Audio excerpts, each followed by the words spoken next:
नमस्कार। आज की पॉडकास्ट सीरीज में हमारे साथ मेरी फ्रेंड है जो एक वाइफ भी है, मदर भी है, टीचर भी है, साथ ही एक अच्छी सिंगर भी है।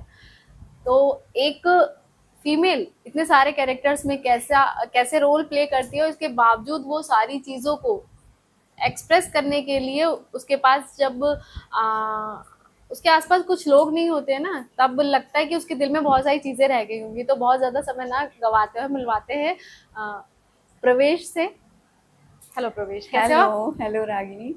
और सबसे पहले तो मैं आपका और आपकी पूरी टीम का धन्यवाद करती हूँ कि आपने मुझे अपने इस पॉडकास्ट का हिस्सा बनाया। और मैं ठीक हूँ, आप कैसी हैं? हम ठीक है। प्रवेश, सबसे पहले आप कहाँ के रहने वाले हो?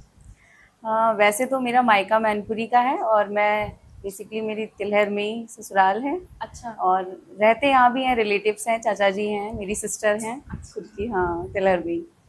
तो एक लड़की होना मतलब क्या है, वाकई में समाज में है कि लड़की होना आज भी गुनाह है, ऐसा फील होता है? हाँ, मुझे तो होता है। होता है। क्योंकि लोग चाहे कितना भी डेवलप हो गया है हमारा इंडिया, लेकिन फिर भी कहीं ना कहीं लोगों की मानसिकता मुझे लगता है अभी भी हाँ, है।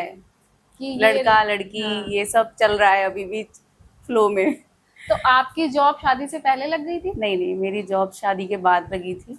अच्छा। तो हाँ। क्या पढ़ाई करने के बाद शादी हो गई और शादी के बाद जॉब, तो वो लाइफ का क्या स्ट्रगल रहा होगा? स्ट्रगल तो मैम बहुत रहा है। हाँ। इतनी छोटी सी उम्र में मैं कह सकती हूँ कि बहुत कुछ देखा है अभी तक और हम्म। देख भी रही हूँ। हम्म। बाकी स्ट्रगल ये रहा कि मेरी शादी से पहले बीटीसी वगैरह हो गई थी। अच्छा। टैट वगैरह नहीं निकला था। हाँ। फिर मेरे पापा बीमार हो गए थे एक एक्सीडेंट के दौरान, काफ़ी उनको चोट आ गई थी। हाँ। तो मतलब बहुत ज़्यादा क्रिटिकल सिचुएशन हो गई थी उनकी, तो मेरी शादी भी थोड़ा जल्दी जल्दी अच्छा। में हो गई। हाँ। फिर उस टैट नहीं निकल पाया था मेरा। हम्म। फिर उसके बाद मैंने जब शादी हो गई फिर मैं लगातार तैयारी करती रही। हस्बैंड का सपोर्ट था तो तैयारी बरेली में भी की, फिर तिलहर में भी की, लेकिन फिर भी 2-3 बार में मेरा टैट नहीं निकला। अच्छा। हाँ। फिर मेरा बेटा हो गया था। फिर बेटा मेरा 15 डेज का था। उसके बाद मैं अपने घर चली गई थी मायके। अच्छा। फिर वहाँ पर रहकर ही मैंने अपनी पूरी स्टडी की। हाँ। टैट सुपर टैट निकाला। अच्छा। हाँ। उसके बाद फिर मेरा जब दोनों क्रॉस हो गए, हाँ, मैं श्योर हो गई थी कि जॉब अब मिल जाएगी। मिल जाएगी। हाँ। फिर ये 69,000 वैकेंसी आई, उसमें मेरा सिलेक्शन हो गया। तो 15 दिन का बेटा, उसके साथ पढ़ाई करना। बहुत स्ट्रगल रहा, बहुत ही ज़्यादा। हाँ। और मैं 6-6 घंटे कोचिंग जाती थी। बीच में इंग्लिश की जब क्लास होती थी तो वो मैं इंग्लिश घर पे कवर करती थी आके। अच्छा। तो उस दौरान 8 घंटे का जो गैप रहता था, वो 40 मिनट की जो क्लास होती थी उसमें मैं आके जल्दी से बच्चे को फीड करा के हाँ। वापस कोचिंग चली जाती थी। मैथ की क्लास होती थी तो 8 घंटे में जल्दी जल्दी आना, फीड कराना, फिर जल्दी से चला जाना। तो जब मतलब बहुत ऐसे ही स्ट्रगल बना ही रहा। आफ्टर डिलीवरी, जब बच्चा छोटा होता है, 6 महीने के बीच का बच्चा होता है, तो जब फीड कराना होता है उस वक्त क्या होता है कि हमारे ब्रेस्ट में एक सेंसेशन होती है। अगर या बहुत टाइम, लंबा टाइम हम्म। हो जाए, 4-5 घंटे का गैप हो जाए, तो हमारे ब्रेस्ट में सेंसेशन होने लगती है कि जी, हमें फीड कराना है। कराना है। हाँ। और हमें फील होता है कि मेरा बच्चा बच्चा, भूखा हाँ हाँ भूखा हाँ, है। बिल्कुल। वो फीलिंग थी आपके पास? ऐसा कुछ बहुत टाइम था? बहुत ज़्यादा। कभी कभी क्लास के दौरान ही मुझे लगता था हाँ। कि बस अब पहुंच जाऊं जल्दी से, लेकिन बस कहते हैं ना कि कुछ हम्म। उसका भविष्य ही शायद मुझे संवारना है। हाँ। उसके लिए थोड़ा सा मुझे स्ट्रगल करना पड़ा कि उन चीज़ों को मम्मी से कह देती थी, उससे पिला देना, चम्मच से पिला देना या अच्छा। बॉटल से पिला देना। अच्छा। बाकी मैं थोड़ा सा कंट्रोल करती थी फिर अपने हम्म। आप पे। क्योंकि और प्रवेश, मेरा बेटा ऐसे ही था, 1-1.5 महीने का। उस हम्म वक्त ऐसी कुछ कंडीशंस आई कि हमें जॉब करनी पड़ गई, अब वो घर में। तो हम्म मेरी सुबह 10 बजे से शाम के 6 बजे तक की जॉब थी। तो उस वक्त क्या होता था कि ब्रेस्ट में एकदम से सेंसेशन होता था और हम रोते थे बैठ के हम्म कि जा तो सकते नहीं है, और ये फील होता था कि वो भूखा है और मुझे दिक्कत हो मुझे रही है। दिक्कत हो रही तो है। वो जो टाइम है ना, वो दिल में आज भी है, और पर डे वो चीजें याद आती हैं, और शायद इसलिए भी याद आती है कि अब हम लाइफ में कुछ कर पा रहे हैं, कर पा रहे क्योंकि हैं। हमने वो टाइम उसका था जो हमें उसे देना था, वो देना था, वो नहीं दे नहीं दे पाए। पाए। तो वो चीजें हमेशा बिल्कुल। रहती ना, लड़की के मन में हमेशा रहती। हमेशा मेरे दिमाग में भी बहुत सी चीज़ें कभी कभी मैं कोशिश करती हूँ कि मैं वो सब चीजें ना सोचूं। हाँ। अब तो लाइफ अच्छी चल रही है, सब कुछ ठीक है, लेकिन कहीं ना कहीं वो सारी टच होता है हाँ, पुराना। पर डे वो टच होता है। क्योंकि कभी कभी हम क्लास ले रहे होते थे और आंखों में आंसू भरे होते थे, और फिर भी हम पढ़ रहे हैं क्योंकि हमें आगे कुछ करना है, बच्चे के भविष्य को संवारना है। तो स्ट्रगल तो रहता ही है, लेकिन वो चीजें जो उस टाइम पे हर्ट करती है ना, वो शायद नहीं, मैं बयान नहीं कर वो सकती। होता है, वो हमेशा हाँ, रहेगा कि वो जी, कभी नहीं भूल सकते। बिल्कुल तो नहीं। उसके बाद जब जॉब लग गई, जब टीचर बन गए, फिर तब जॉब लग लगा गई। लाइफ सेट है। हाँ, फिर लगा मेरी लाइफ का बहुत मतलब कह सकते हैं बेस्ट मोमेंट था जब मेरा सिलेक्शन हुआ, नियुक्ति पत्र हाथ में था। हाँ। तो हाँ, तो फिर बस जैसे होता है ना कि लाइफ में कोई अगर आपसे ये कह दे कि आप लाइफ में ये चीज तो कर ही नहीं सकते, या आप कुछ भी नहीं कर सकते, तो मेरा ये मानना है कि मतलब फिर तो उस चीज को करना बनता है। हाँ। और मैंने तो अपनी लाइफ का एक रूल यही समझा है अभी तक कि जो आप कर रहे हैं वो तो कर ही रहे हैं, और अगर ये समाज देखिए आगे बढ़ते हुए नहीं देख सकता किसी को भी, स्पेशली लड़कियों को। तो अगर कोई आपसे ये कह दे कि ये आप नहीं कर सकते, तो मैंने ये सोच लिया है वो तो मैं डेफिनेटली करूंगी। ये मैंने अपना रूल बनाया है कि वो मैं करती हूँ, मुझे जो लगता है वो तो मैं करती हूँ। और कोई कह दे कि हाँ ये नहीं कर पाओगी तुमसे नहीं हो पाएगा, नहीं, वो तो मैं जरूर करके दिखाऊंगी। तो अब वैसे क्या होता था, हम लोग देखते हैं हमारे बाबा दादी नाना नानी जब रिटायर हो जाते थे, पूरी सर्विस कर ली उन्होंने, वही क्वार्टर्स में रह के जो गवर्नमेंट की तरफ से अलाउ होते हैं उन क्वार्टर्स में रहे, और फिर रिटायरमेंट के बाद उन्होंने घर बनवाया। मेरे बाबा ने भी ऐसे ही किया। लेकिन आपकी लाइफ का एक बड़ा अचीवमेंट कि आप अपना घर बनवा रहे हो, वो भी अभी कुछ ही टाइम की सर्विस में रहने के बाद। तो मतलब किसी किसी की पूरी जिंदगी लंबी कहानी है ना। तो कैसे, क्या सोचा मन में कि अब पहले अपना घर बनवाएंगे, उसके बाद कुछ और करेंगे? पर्सनल है थोड़ा, बस यही है कि मैं बता सकती हूँ, मैं चाहती हूँ कि हाँ लोग जाने और थोड़ा मोटिवेट हो सकें इस बात से। मेरा लाइफ का यही ड्रीम था कि मैं कुछ अच्छा अपनी लाइफ में करूँ और कुछ अच्छी पोस्ट पे जाऊँ, लेकिन फिर मेरा ये हो गया कि मुझे एक जॉब सेटलमेंट मतलब चाहिए ही चाहिए।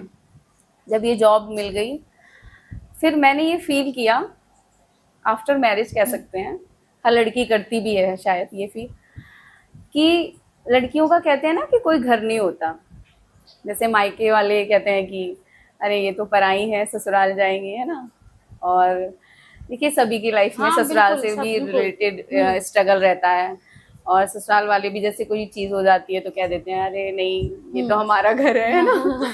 तो वो चीज कहीं ना कहीं माइंड में थोड़ा सा मैंने भी फेस की चीजें, तो मेरा सेट हो गया था कि घर बनाना, खुद का घर लेना, अगर आप वेल सेटल्ड हो गए हैं, और स्पेशली मैं लड़कियों के लिए ये कहना चाहूंगी कि अगर वो वेल सेटल्ड हो गई हैं अपनी लाइफ में, तो वो चाहे एक छोटे सा मतलब कमरे का घर बनाए, लेकिन अपना घर बनाए, ताकि कल को कोई आपसे ये ना कह सके कि ये आपका नहीं मेरा घर है। मतलब आप अपना बनाए ताकि आप कह सकें कि ये मेरा घर है। और मैंने भी ये सेट कर मतलब अपने माइंड में सेट कर लिया था कि जॉब लगते ही बाकी मुझे आगे जो करना है वो मैं करूंगी, लेकिन सबसे पहले अपना घर बनाऊंगी। फिर मेरा जॉब के बाद ही ये कह लो कि जॉब ही मैंने इसीलिए हासिल करी है कि मुझे अपना घर बनाना था। अच्छा। क्योंकि बहुत ज्यादा मुझे लगता था दिल में कि शायद मैं आपको एक्सप्रेस नहीं कर सकती हूँ। हाँ बिल्कुल, कि तो बस ये लगता था कि अब मुझे चाहे कुछ भी हो जाए, मुझे अपना घर बनाना है, चाहे छोटा सा ही बनाना है। और बस फाइनली साईं बाबा की कृपा से मेरा घर मैं दिवाली में शिफ्ट हो जाऊंगी। तो एकदम से मन में ख्याल आया कि बस अब घर ढूंढना है कल से उठ के? बस यही लगा कि जॉब लगी, उसके बाद मैंने थोड़ा सा लोन लिया। और फिर थोड़ा करके थोड़े मेरे मायके पक्ष से मेरे फादर की हेल्प रही, और आगे वो मुझे गाइड करते रहे। मैंने छोटा सा ही जगह ली। उसके बाद अब फाइनली मेरा जब पर्सनल लोन खत्म हो गया, उसके बाद मैंने होम लोन करा के अब घर बना रही हूँ। हाँ, अच्छा। बस फाइनल टच में है। तो फाइनली आपको आपका अपना घर जी मिलने जी वाला जी, है। बिल्कुल बिल्कुल। आप एक अच्छी टीचर हो, लेकिन टीचर होने के साथ एक दिक्कत ये है कि टीचर्स को जो पेंशन बंद कर दी गई, तो उसका कहीं ना कहीं अफसोस नहीं रहता मन में? बहुत रहता है। मैं एक्चुअली अटेवा एक संगठन है हमारा, हाँ। और मैं उस पे सांस्कृतिक प्रकोष्ठ के पद पर भी हूँ। अच्छा। और अटेवा ही ऐसा संगठन है जो सिर्फ पुरानी पेंशन की बात करता है, अच्छा। और उसके लिए काफी सालों से संघर्ष कर रहा है। और मुझे लगता है पुरानी पेंशन बहुत जरूरी है हम लोगों के आगे के जीवन के लिए, क्योंकि आज आप देख रही हैं इस महंगाई में कि अभी सैलरी में भी हाँ। नहीं, कभी कभी हो जाता है कि सब खत्म, हाँ। और फिर भी हमारा पूरा महीना भी नहीं गुजर पाता हाँ। है। फिर आगे आने वाले भविष्य में अगर पेंशन नहीं होगी तो मतलब हम कैसे अपनी जीवन याचिका चलाएंगे। और देखिए बच्चे आजकल के आप देख ही रही हैं, बिल्कुल, और क्या। और बुढ़ापे में हमारा वो पेंशन ही सहारा होगी। तो मुझे लगता है पेंशन, मैं तो सरकार से बस यही गुजारिश करती रहती हूँ, मैंने गीत वगैरह भी गाए हुए हैं। हाँ। कि भाई हमारी जो भी है, हमारी पुरानी पेंशन हमें वापस दे दी जाए, और हम सभी शिक्षक कर्मचारियों की, हाँ। और बाकी भी जो अन्य विभाग हैं उन हाँ। सब कर्मचारियों की तरफ से मैं बस यही कहना चाहूंगी कि हमारी पुरानी पेंशन को बहाल करें। तो और आपने पेंशन को लेकर कुछ लिखा भी है? हाँ, शायद मैंने लिखा तो नहीं है, पर हाँ मैंने सुना था वो सॉन्ग, और वो मुझे मतलब बहुत ज्यादा पसंद आया। अच्छा। और उसमें थोड़ा सा चेंजेस करते हुए मैंने उस सॉन्ग को अपने अकॉर्डिंगली सेट किया। तो वो सुना दूं उसकी तो क्या पंक्तियां? था वो सॉन्ग? उसकी जो पंक्तियां हैं वो बहुत ही ज्यादा टच करती हैं। इम्तिहान न्याय की अब हल निकलना चाहिए, इम्तिहान न्याय की अब हल निकलना चाहिए, पेंशन है हक हमारा हमको मिलना चाहिए, पेंशन है हक हमारा हमको मिलना चाहिए, कब कहा हमने यहाँ की मुफ्त के टुकड़े मिले, कब कहा हमने यहाँ की मुफ्त के टुकड़े मिले, पर हमारे हक पे तो डाका न डलना चाहिए। Thank you. बहुत अच्छा। मतलब सब चाहते हैं कि पेंशन जो है वो बिल्कुल दोबारा से बिल्कुल शुरू होना होनी चाहिए, पेंशन होनी चाहिए, वापस मिलनी चाहिए हम लोगों को। शाहजहांपुर में आप पहले भी आते थे या शादी के बाद ही है? नहीं नहीं, शाहजहांपुर में मैं बहुत छोटे से आ रही हूँ। अच्छा। हाँ, मेरे चाचा जी हैं यहाँ, ये मुमुक्षु आश्रम जो है, हाँ, हाँ। हाँ उसमें देवी संपद में बाबू हैं। अच्छा। तो मैं उनके यहाँ छुट्टियों में अक्सर आती थी। अच्छा। मेरे कजन्स वगैरह भी यही हैं। फिर उन्होंने मेरी दीदी की शादी कराई। अच्छा। फिर दीदी ने मेरी शादी करा दी। तो ये कड़ी बस तो चल। शाहजहांपुर से बचपन से ही बहुत प्यार है? से शाहजहांपुर से बचपन से भी प्यार था, मतलब बहुत ज्यादा नहीं कह सकते, नहीं था इतना, लेकिन हाँ शादी के बाद बहुत हो गया है, और जॉब के बाद तो बहुत ही ज्यादा हो गया है। तो इतना ज्यादा प्यार था कि आपने शाहजहांपुर पर भी कुछ लिखा है? हाँ लिखा, क्या एक गजल है, उसको मैंने सेट कर दिया है अच्छा। शाहजहांपुर में। लिख तो मैं नहीं ज्यादा पाती हूँ, मतलब थोड़ा बहुत कर लेती हूँ, लेकिन बहुत ज्यादा नहीं। हाँ। तो वो इस तरीके से है। तोड़ कर हर कसम आपके शहर में, तोड़ कर हर कसम आपके शहर में, आ गए आज हम आपके शहर में, आ गए आज हम आपके शहर में, हो के वो रह गया आपके शहर का, हो के वो रह गया आपके शहर का, हो के वो रह गया आपके शहर का, जिसने रखा कदम आपके शहर में, जिसने रखा कदम आपके शहर में। तो मैं भी शाहजहांपुर में जब मैं आई, मतलब मेरी जॉब के बाद जब मैं आई, फिर जब से मैं शाहजहांपुर में शिफ्ट हुई हूँ ना, उसके बाद से मेरे साथ मतलब कह सकते हैं बहुत अच्छा सा हो रहा है कह सकते हैं ना, एक ग्रो करना लाइफ में, तो वो चीज हो रही है। मैं जो चीज सोचती हूँ कि हाँ मुझे ये करना है, मतलब वो हो जाता है मेरे साथ। शाजापुर लकी है। हाँ, तो लकी है। तो मुझसे जब कोई कह देता है ना कि नहीं, अगर कुछ भी कह दे शाजापुर के लिए, तो मुझे बहुत गुस्सा आता है मेरे पापा भी जैसे कभी कह देते हैं कि तिलहर शिफ्ट हो जाओ, आपका स्कूल तिलहर में, तो मुझे बहुत गुस्सा आता है, नहीं शाजापुर से नहीं जाऊंगी भले ही 20 किलोमीटर का फर्क है, लेकिन नहीं, मुझे शाजापुर ही रहना है शाजापुर से वैसे ही बहुत प्यार था, लेकिन ये सुन के हाँ, आपके शहर में तो ये ज्यादा प्यार हो गया, लग रहा है कि वाकई हमारा शाजापुर बहुत अच्छा है वाकई में। तो प्रवेश, एक लड़की को जब उसकी शादी होती है, उसके बाद उसके लाइफ में बहुत सारे स्ट्रगल्स होते हैं। बिल्कुल, कुछ लोग कह लेते हैं, कुछ नहीं कह रहे हैं, और वो सह रहे हैं। आप क्या कहोगे इस पे? मुझे लगता है कि जो लोग सह रहे हैं, रिश्तों को बचाने के लिए हम सहते हैं, ठीक है। आप भी सह रही होंगी, मैं भी कहीं ना कहीं कुछ सह रही हूँ। तो सहना अच्छी बात है, रिश्तों को बचा के रखना चाहिए, लेकिन एक लिमिट होती है, एक हद होती है। अगर आपको लगता है कि आपका सेल्फ रिस्पेक्ट इसमें जा रहा है, तो मुझे लगता है वहां हमें स्टॉप कर देना चाहिए। फिर हमें नहीं सहना है। मतलब सहना भी एक बहुत अलग अलग लेवल में होता है मेरी समझ से, कि ना एक तो होता है बहुत ज्यादा प्रताड़ना वाला, एक होता है नॉर्मली जो चल रहा है। अगर नॉर्मली चल रहा है तो आप सही है, रिश्तों को बचाइए, लेकिन अगर वो भी क्रॉस हो जाए तो वहीं स्टॉप लगा दीजिए, क्योंकि लाइफ बहुत कीमती है, जिंदगी बहुत कीमती है। और मुझे लगता है कि जो लोग मतलब आपको नहीं समझ पा रहे हैं और फिर भी आपकी लाइफ में चल रही हैं चीजें, तो आप उन पे स्टॉप करिए और अपनी लाइफ में ग्रो करिए, आगे बढ़िए, और अपने लिए खुद के लिए खुद सोचिए।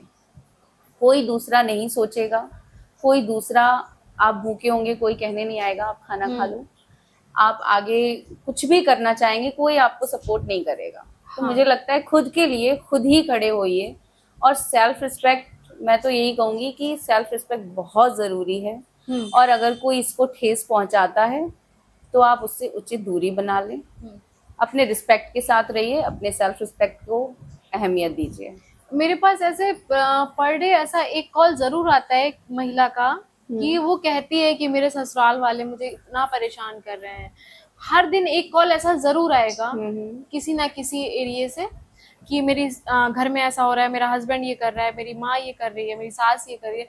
जब हम उसको बोलते हैं ठीक है आप मुझसे कल आके मिलो और जितना हो सकेगा हम हेल्प करेंगे, अब तो इतना हम श्योर हो गए हैं कि जिससे हम बात कर रहे हैं ये अगले दिन बंदी नहीं आएगी। उसको उस 24 घंटे में क्या समझ में आता है कि वो इतना परेशान होने के बाद भी अपने लिए स्टैंड नहीं ले पा रही है। कुछ चीजें रहती होंगी, मुझे लगता है जाहिर से हद तक क्या सोच जाती है कि वो डर जाती है कि नहीं मुझे अब करना ही नहीं है। अगले दिन अगर हम भी उसे कॉल कर ले तो वो कॉल इग्नोर कर देती है। मुझे लगता है ना, हम जो लड़कियां होते हैं ना बहुत इमोशनल होते हैं, और लोग आजकल जैसे लोगों की मेंटलिटी ये बन गई है कि लड़कियां बहुत जल्दी रिश्तों को छोड़ देती हैं, लेकिन ऐसा बिल्कुल भी नहीं है। वो एक लास्ट मोमेंट पे जाके अगर कोई लड़की अगर अपनी फैमिली को, अपने जो जीवन उसका है, वैवाहिक जीवन है, उसको अगर छोड़ रही है तो उसने बहुत कुछ फेस किया होगा, बहुत कुछ फेस। और अदरवाइज हम महिलाएं ऐसी होती हैं कि हम रिश्तों को छोड़ने में बिलीव नहीं रखते, और हम लोग एंड तक जितना हमारे अंदर ऊपर वाले ने सहन शक्ति डाली है, हम वहां तक, उस लिमिट तक सहते हैं और अपने रिश्तों को चलाते हैं। तो ऐसा ही रहता होगा, भले ही वो, जैसे मुझे लगता है कि आपके पास जैसे कॉल आया और उन्होंने तब तो गुस्से में कर दिया कॉल, और फिर वो थोड़ा सोचती होंगी, है ना, तो फिर वो अगले दिन नहीं आती सोचो वो कितना इमोशनली अटैच है कि वो अपने ससुराल वालों का बुरा नहीं, कोई नहीं, कीमत पे भी बुरा नहीं। कोई लड़की, मुझे लगता है अगर ये कोई, अगर ससुराल वाला हो चाहे कोई भी अन्य समाज हो, अगर ये कहता है कि वो लड़की अपने ससुराल वालों का या और किसी का बुरा, बिल्कुल ऐसा हो ही नहीं सकता। मैं तो मान ही नहीं सकती, कोई लड़की नहीं ऐसा सोचती होगी। मतलब सब, क्योंकि हम इतने इमोशनल होते हैं, हम रिश्तों को बहुत पकड़ के चलने वाले हैं, हम महिलाएं, हम लड़कियां, हम सब मतलब बहुत रिश्तों को समझ के और बहुत शालीनता से चलाने वाले हैं। लेकिन बस यही है कि जब बहुत ज्यादा अति कह सकते हैं हो जाती है, तब तो एक पॉइंट पर आके फिर हम डिसाइड करते हैं। फिर उस पॉइंट पर आकर लड़कियों को गलत बोला जाता है। ये तो लोगों की मानसिकता ऐसी हो गई है। लोग अपनी जो लड़की आगे निकल रही है, हाँ। उसका स्ट्रगल नहीं देखेंगे। हाँ। और वो आगे निकल रही है तो जरूर मतलब उल्टा कहना।